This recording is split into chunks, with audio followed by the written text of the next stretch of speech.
Hello everyone, and this is the tutorial for downloading the Zoom app. Alright, so first things first, let me just show you. There's only 3 steps for you to download. So very simple and very easy. So the first thing you will be doing is selecting the browser. And once you are in the browser, you need to go to the URL. This is that section on the top, and then type in zoom.us/download. It's in the description. I will be setting this link in the description as well.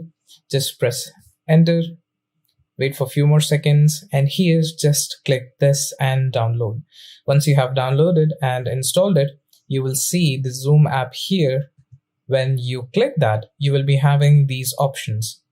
Now, if you want to join a meeting or if you want to join any training, you just need to press this button and then you need to enter the code here which we provide you.